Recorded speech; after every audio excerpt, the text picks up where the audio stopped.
Transportadoras e caminhoneiros estão sentindo os impactos do aumento do diesel. Sobre isso, a gente conversa agora com Felipe Coelho, que é o presidente do Sindicargas aqui no Rio de Janeiro. Tudo bem, Felipe? Bom dia. Olá, Bianca. Olá, Leandro. Bom dia. Bom dia aos ouvintes da Rádio CBN. Prazer Felipe, sempre estar falando com vocês. Prazer é nosso. prazer é nosso. Felipe Coelho, o Sindicato das Empresas de Transporte Rodoviário de Cargas e Logística recomendou, o Sindicargas, que as empresas cobrem um adicional de 8,5% sobre os valores de tabela. O que isso significa na prática? O que pode representar para o consumidor final esse reajuste? Leandro, acho que a pergunta é bastante importante. A gente, como sindicato, patronal, sindicato das empresas de transporte rodoviário, nosso papel é orientar os nossos associados para que eles promovam os ajustes necessários com o intuito de se manter saudável financeiramente. Saiu um estudo recente em Brasília, realizado pela CNT, no evento do CONET, lá em fevereiro, que já mostrava uma defasagem no setor de transporte da ordem de 10,1%. Quer dizer, o frete já estava defasado em 10,1% antes de toda essa confusão que está sendo causada aí, pelo esse incremento. E aí, se você considera essa defasagem 10,1%, agora a acrescida desse aumento no custo do óleo diesel, que tem um impacto direto, não tem como o setor absorver, um setor que já vem defasado. E aí, quando o setor faz a conta, e a gente considerando ali, entre 35% e 40% de participação na composição do custo do frete, um aumento que está variando entre 16% e, em alguns lugares, 30%, quer dizer, você faz a conta, você acha um índice mínimo de 8% até 12% de necessária correção no preço. Essa necessária correção no preço, ela certamente vai chegar ao consumidor, porque o supermercado que contrata, que faz a compra dos seus produtos para a gôndola, os produtos chegam lá com o transporte rodoviário. As farmácias, os produtos chegam lá com o transporte rodoviário. Necessariamente esse repasse precisa ser feito sob risco das empresas de transporte, o transportador autônomo também, ou as cooperativas, quebrarem, não conseguirem se sustentar. Bom, a gente está vendo um aumento do preço do diesel, muito por conta também da guerra, Ontem mesmo a presidente da Petrobras, Magda Chambriard, falou que novos reajustes podem ser feitos se a guerra no Irã se prolongar. E o presidente Lula disse que empresas estão tirando proveito da desgraça. Ele, junto ao governo federal, vem tomando algumas medidas muito para tentar conter uma greve dos caminhoneiros, E eu queria saber dessas medidas o que de fato pode ter algum efeito prático. A isenção do PIS/COFINS já pode ser sentida de alguma forma?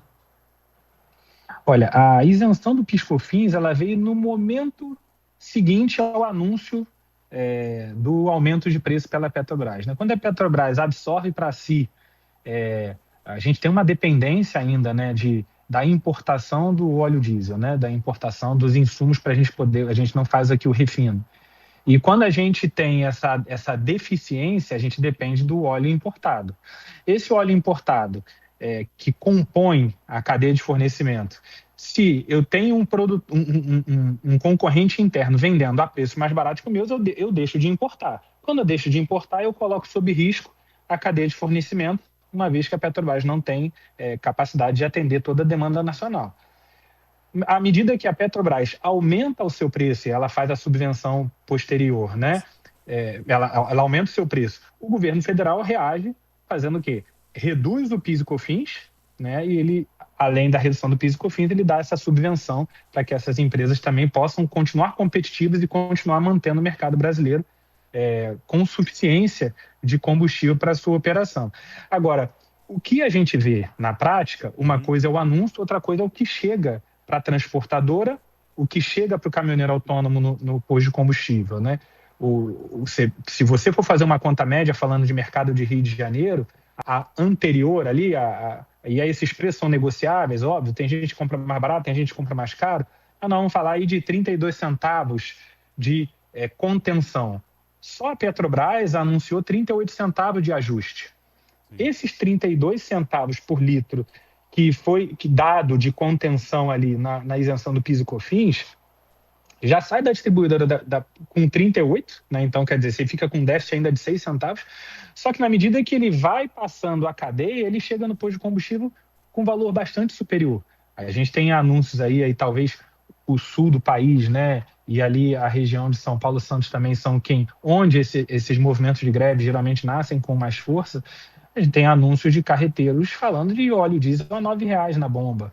Quer dizer, é um valor exorbitante que nenhum transportador, quer seja ele autônomo, quer seja ele CNPJ, tem condição de absorver.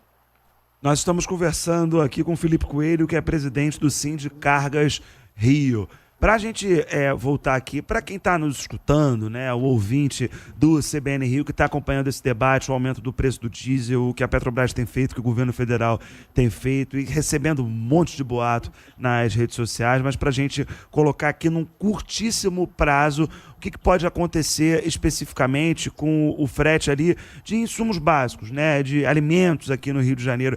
Eles podem lá na frente ter um aumento por conta desse custo do aumento do diesel, que vai ser embutido no preço do transporte também, Felipe? Queria que vocês me explicassem isso. Leandro, certamente. Né, a orientação que a gente passa aos nossos associados, né, é que buscando a sua saúde financeira, buscando a manutenção das operações, né, é que esse repasse seja feito. Nenhuma transportadora tem capacidade de absorver um aumento de custo de 8,5%, dado os números que eu falei logo no começo da nossa entrevista aqui. Então, quando há esse repasse, é certo que o supermercado também vai repassar. A não ser que os supermercadistas ou as farmácias queiram absorver esse incremento de custo, que eu também não acredito, porque eu também acho, em conversas, em debates inter-entidade, né, o que a gente vê são sempre margens de bastante espremidas. O impacto hoje da logística de carga no Brasil, o transporte rodoviário hoje representa em torno de 65% da logística, da matriz de transporte brasileira, né? E ele impacta, segundo o estudo do Instituto Ilus aí, do ano passado, é o mais atual que se tem, ele representa 15% do PIB. Quando a gente vai para países desenvolvidos, né, e aí considerando países de dimensão continental como o nosso aqui, que é os Estados Unidos, vamos falar em torno de 7 a 8%. Quer dizer, a gente tem uma matriz de transporte que ela não está necessariamente ajustada ao tamanho do país, né? E também ela está sobremaneira onerada, né? Quando você atribui a lei do piso mínimo, a ADI 5322 lá do STF, que fez modificações, né, no entendimento da lei do motorista, né, com relação à questão de jornada, a questão do próprio seguro das cargas, né, e do risco, do gerenciamento de risco que a gente tem de fazer, que a gente está sempre debatendo aqui, também junto à CBN. Então, o custo operacional de uma empresa de transporte no Brasil, ele é quase o dobro do que em países desenvolvidos. Sim. Essa matriz e esse custo é que precisam ser discutidos. Essa dependência precisa ser discutida e a gente precisa ter soluções de longo prazo, senão a gente fica de crise em crise. Né? Crise em crise, o autônomo, o transportador autônomo é a parte mais frágil na cadeia, e aí a gente vê, né, o noticiário do ministro ontem, Renan Filho, citando, né, grandes embarcadores que são os donos da carga, ou seja, quem contratam os transportadores, sim, como devedores contumazes, quer dizer, grandes empresas, né, sendo colocadas, empresas que pregam, né, a cultura ESG, né, sendo colocados como devedores contumazes, ou não cumpridores contumazes da legislação que prevê o piso mínimo, que foi aquele piso estabelecido na greve anterior, lá de 2018, que é para o caminhoneiro autônomo. Sim. Quer Agora, dizer, desculpa interromper, só para a gente otimizar também um pouquinho o tempo, Felipe, mas aproveitar que você falou da greve, assim, você não representa exatamente a categoria dos caminhoneiros, mas há um temor muito grande, eu queria te perguntar isso nessa perguntinha final aqui da entrevista, se você vê um clima favorável a uma greve, a uma paralisação, esse é o maior temor, né?